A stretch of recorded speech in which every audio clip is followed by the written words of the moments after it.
Vous êtes encore de très nombreux spectateurs à ne pas être abonnés.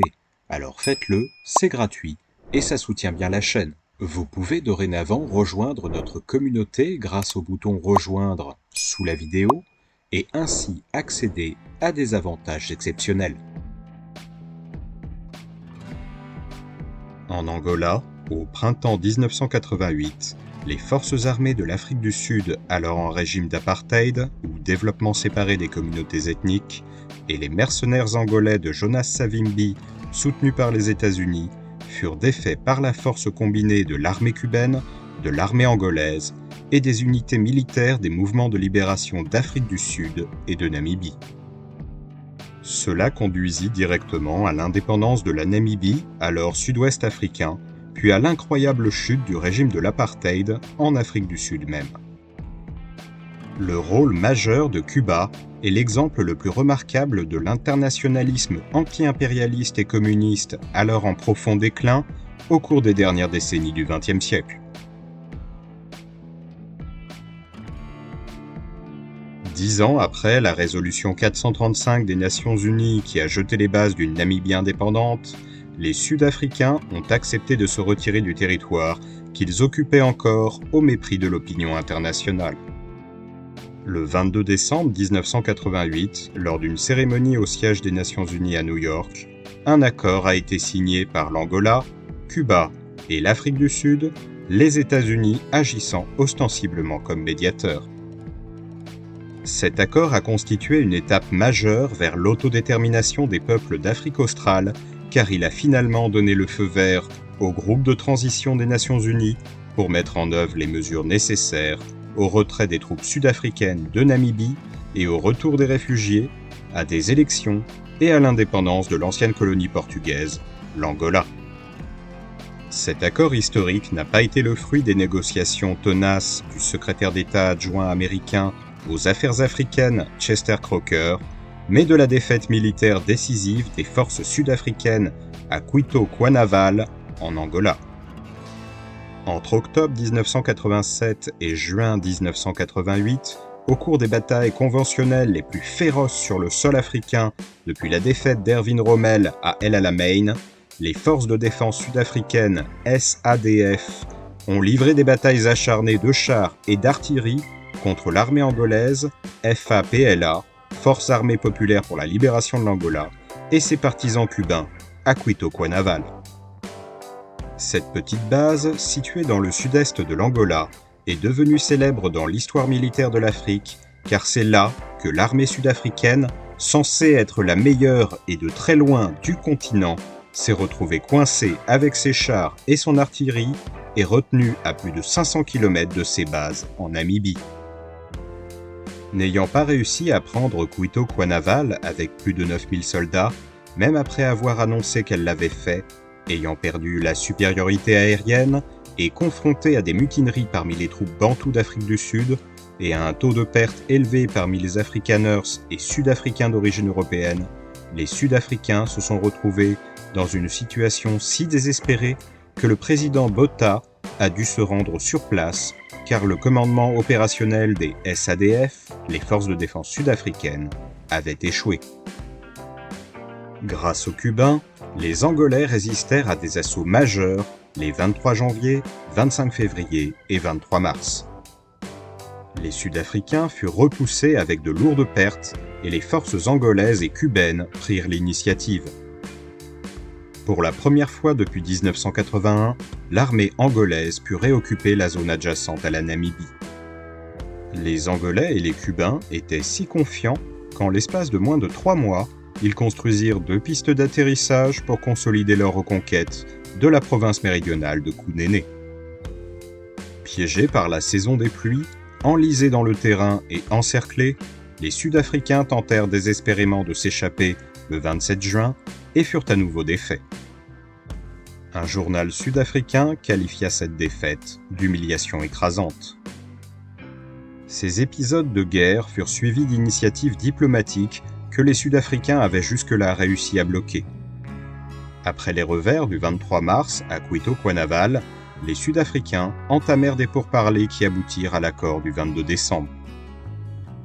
Pour les Angolais, qui se battaient sans relâche depuis 1961, la guerre et la diplomatie ne se concentrèrent pas seulement sur la question limitée du retrait sud-africain d'Angola, mais aussi sur la fin de la domination sud-africaine de la région et sur l'indépendance de la Namibie.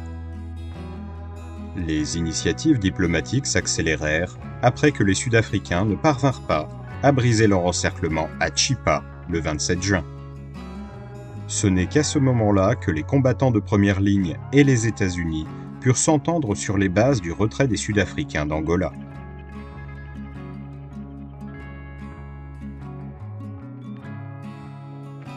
Pour comprendre la guerre en Angola et en Afrique australe, il est essentiel de comprendre la militarisation à la fois au niveau de base des transferts d'armes, des systèmes d'armement, des dépenses militaires et des interventions armées, et à un niveau plus large du pouvoir de l'État. La militarisation en Afrique australe est le processus par lequel l'État sud-africain dominant tente de résoudre sa situation politique par la force. Avec ses systèmes d'armement ultramodernes mêlés à la supériorité afrikaneur, l'armée sud-africaine s'engage dans toutes sortes de guerres dans toute l'Afrique australe, comme la guerre de Rhodésie que nous avons traitée dans une vidéo précédente et dont le lien apparaît à l'écran. Il est très important de garder à l'esprit les problèmes plus larges qui expliquent la militarisation en Afrique australe, car les implications militaires des Sud-Africains sont liées à leur recherche et à leur volonté de transformation politique, sociale et économique générale de tout le sud du continent. La guerre a toujours accéléré la transformation ou la régression d'une société.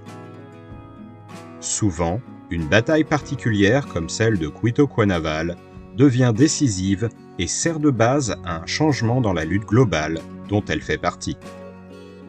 Von Clausewitz parlait à son époque, au tournant du XIXe siècle, de la défense comme d'une forme supérieure de guerre lorsque les deux combattants disposent des mêmes moyens. Ce principe était important dans le contexte de la défaite militaire des Sud-Africains, car, lors du siège de Cuito-Cuanavale, les Angolais ne défendaient pas seulement leur propre souveraineté, mais luttaient également pour l'autodétermination des peuples africains. Von Clausewitz a également déclaré que personne ne commence une guerre sans avoir clairement défini ses buts réels et ses objectifs de guerre. Le premier est l'objectif politique et le deuxième est l'objectif opérationnel. Dans le contexte de la guerre en Afrique du Sud, les Sud-Africains ont confondu leurs objectifs politiques avec leurs objectifs opérationnels et avec ce qui était réellement possible compte tenu des limites de la forme d'organisation de la société sud-africaine.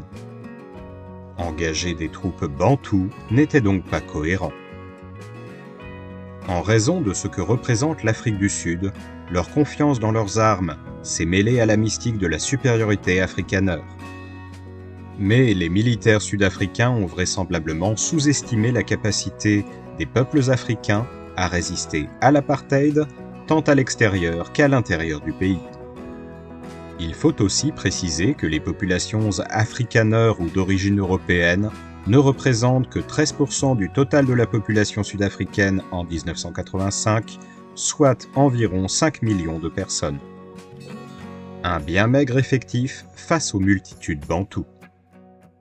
La militarisation de l'Afrique australe a donc deux origines. D'abord, les liens de l'Afrique avec le complexe international de l'armement, et ensuite, le processus inachevé de décolonisation en Afrique. Elle englobe toutes les techniques de la guerre militaire moderne, mais la principale cause de sa persistance est la tentative de l'Afrique du Sud de perpétuer une forme de gouvernement qui est devenue obsolète aux yeux du reste du monde, mais déterminante aux yeux d'un peuple afrikaneur installé depuis 500 ans qui se sent, à juste titre, menacé de submersion. En Afrique australe, les changements du monde en général ont mis à mal l'idée d'un développement séparé. Au niveau politique, philosophique et culturel, les hommes et les femmes ont fini par prendre conscience de ces changements et se résignent à transformer la société. En Afrique australe, il y a une guerre entre la vieille idée de domination afrikaneur et la nouvelle idée de libération des peuples bantous, ainsi qu'un conflit entre les conceptions militaires, les formes d'organisation politique et les cultures afrikaners d'origine européenne et bantoue. Le point où ces contradictions se concentrent est l'État d'Afrique du Sud, où la classe dirigeante ne peut plus gouverner par des moyens normaux. Dans les townships, c'est-à-dire les bidonvilles, 39 000 soldats assurent la soumission des peuples africains. Face à cela, les Nations Unies ont décrété un embargo sur les armes contre l'Afrique du Sud. Mais cette militarisation de l'État et de la société n'a pas réussi à écraser la résistance des forces bantoues. L'état d'urgence, qui implique l'interdiction de tous les groupes politiques, l'emprisonnement et le siège de toute une société, reflète les caractéristiques de l'apartheid qui n'arrivera pas à se maintenir. Aucune société ne peut être gouvernée par la force au quotidien et sur le long terme. Comme l'a dit Napoléon, on peut tout faire avec des baïonnettes, sauf s'asseoir dessus. La stabilité politique exige une idéologie de consensus. En Afrique du Sud, la suprématie afrikaner a fonctionné de 1948 à 1991. Pour éviter la réorganisation de la région, les Sud-Africains portent la guerre contre les sociétés qui s'opposent à ce système et cherchent à le détruire. Cette situation des Sud-Africains face aux défis posés à leur ordre et à leur sentiment de communauté encerclée et assiégée, le concept du lager, en afrikaner, explique l'intensité des guerres en Angola et au Mozambique, guerres qui ont coûté à ces sociétés des milliers de vies et plus de 30 milliards de dollars. Il est important de comprendre l'ampleur et la nature de la propagation de la machine de guerre de l'apartheid à travers l'Afrique australe. Tout d'abord, la guerre des Contras au Mozambique, soutenue par l'Afrique du Sud, a dévasté le pays. Plus d'1 million de Mozambicains ont été chassés de leur communauté, plus de 250 000 ont été tués ou mutilés, et l'économie du pays a été irrémédiablement endommagée dans cette guerre civile meurtrière. L'intégrité territoriale du Mozambique est maintenue par l'intervention des troupes zimbabwéennes et jusqu'à ce que les pressions du FMI les obligent à se retirer par les troupes tanzaniennes. Ensuite, une guerre de déstabilisation économique était en cours contre les 9 États de la Conférence de coordination du développement de l'Afrique australe, CCDA, à savoir l'Angola, le Botswana, le Lesotho, le Malawi, le Mozambique, le Swaziland ou Eswatini aujourd'hui, la Tanzanie, la Zambie et le Zimbabwe. L'Afrique du Sud a soutenu un coup d'État au Lesotho en 1986 et une intervention de mercenaires aux Seychelles en 1981, qui a échoué. Elle a été à l'origine d'une tentative de coup d'État en Tanzanie en 1983 et a apporté un soutien continu aux éléments armés au Zimbabwe depuis l'indépendance. Les Sud-Africains ont mené des raids à Maputo, Mozambique, Harare au Zimbabwe, Gaborone au Botswana et ont attaqué des réfugiés au Swaziland, tout ceci dans une logique de défense du lager. Enfin, une guerre de contre-insurrection était alors en cours en Namibie. Les Sud-Africains y comptaient plus de 120 000 soldats, ce qui en faisait l'un des territoires les plus militarisés de la planète. Cette guerre a dégénéré en une guerre conventionnelle en Angola.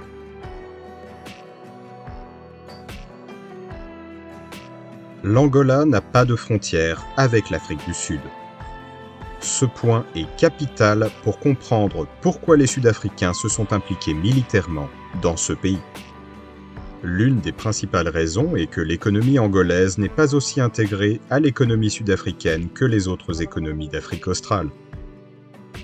L'Angola pouvait donc avoir une politique économique indépendante de celle de l'Afrique du Sud, ce qui représentait une réelle menace pour le gouvernement de Pretoria. L'Angola est potentiellement l'un des pays les plus riches d'Afrique et les capitaux internationaux se livrent toujours une concurrence acharnée pour ses ressources. C'est l'un des principaux producteurs de pétrole d'Afrique et avant 1973, c'était une source importante de diamants et de café. Avec une population d'un peu plus de 8 millions d'habitants dans les années 1980, le pays est sous-peuplé depuis l'époque de la traite esclavagiste. Le Portugal était si pauvre qu'il n'a jamais pu exploiter pleinement les ressources de sa colonie et l'a ouverte aux capitaux d'autres exploiteurs. Les investissements américains dominaient dans le pétrole, les capitaux britanniques dans les diamants et le chemin de fer de Benguela, les capitaux allemands dans les mines de fer de Cassinga et les capitaux japonais, français et autres dans d'autres ressources. Ce caractère multinational du capital en Angola signifiait que le Portugal administrait de facto sa colonie pour le compte de la Communauté économique européenne et des États-Unis. La guerre d'Angola est donc bien évidemment une guerre d'intérêt économique à l'échelle mondiale visant les immenses richesses du pays. La lutte anticoloniale a pris dès le début une forme internationale car l'orientation extérieure des colonies portugaises a influencé l'évolution des mouvements de libération. Leurs origines, leur vision idéologique, leur orientation politique et leur soutien extérieur. Les Angolais étaient donc largement soumis aux influences des grandes puissances de la guerre froide qui, en ce milieu des années 1970, mettaient fin à une période de détente et reprenaient de plus belle leur affrontement. 3 mouvements ont émergé de la situation coloniale fragmentée. Tout d'abord, le MPLA, Mouvement populaire de libération de l'Angola, était le plus ancien et était enraciné dans la classe ouvrière urbaine. Ce parti, dirigé par Agostinho Neto, était lié à l'intelligentsia, aux métis instruits et aux travailleurs des ghettos ségrégués de Luanda, la capitale. C'est ce parti qui a mené en priorité la guerre anticoloniale et a efficacement déjoué l'intervention étrangère à la veille de l'indépendance. Ensuite, l'UPA, Union des peuples d'Angola, a été créé à l'origine dans le cadre d'une tentative de certains secteurs de l'aristocratie congolaise de se rallier aux masses rebelles des régions adjacentes au Zaïre.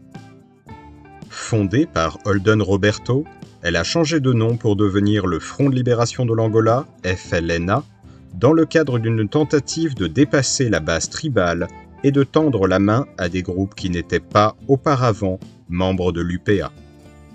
Le FLNA n'a jamais combattu sérieusement les Portugais et des informations avaient fait surface sur le double jeu de cette organisation que les Sud-Africains ont tenté de porter au pouvoir en 1975. Enfin, l'UNITA, Union pour la libération totale de l'Angola, a été fondée en 1966 par le ministre des Affaires étrangères du FLNA, Jonas Savimbi.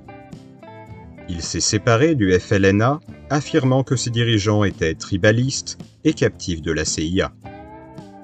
Quel que soit le capital politique dont l'UNITA pouvait disposer, et tout cela est tout à fait discutable aujourd'hui étant donné la révélation que Savimbi avait été lié à l'armée portugaise, il était certain qu'il allait s'évaporer une fois que l'UNITA se serait allié aux Sud-Africains.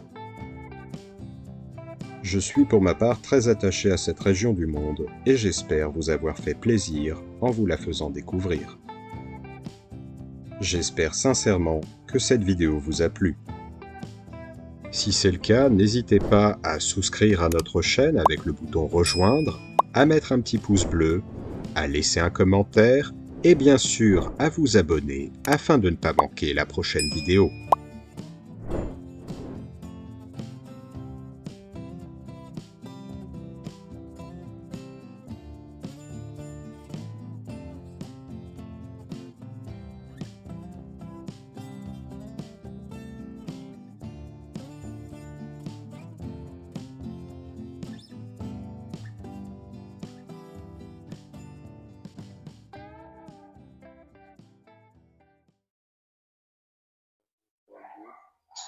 Bonjour, donc je m'appelle Franck Chantreau, mon épouse Roxane.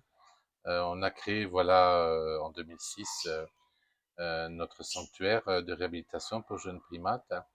Euh, Jack, le premier chimpanzé confisqué dans cette province du sud de la RDC, a été le premier bébé confisqué. On était loin de se douter que ce bébé allait changer notre vie pour toujours.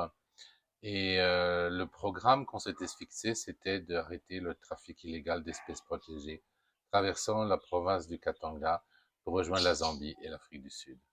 Nous tenons à remercier Alain et tous les followers de son site Les Dessous de l'Histoire, car grâce à votre générosité, nous avons pu soutenir tous ces animaux victimes du trafic que nous avons recueillis au travers de la nourriture, bien sûr, mais aussi des soins médicaux et de la présence de papa et de maman de substitution, parce que ces animaux vivent de tels traumatismes que quand ils arrivent, ils sont perdus et ont besoin de beaucoup d'amour et d'affection pour surmonter tout ce qu'ils ont vécu. Donc merci beaucoup pour tout ce que vous avez fait, pour vos dons. Ça nous aide énormément. Merci pour eux.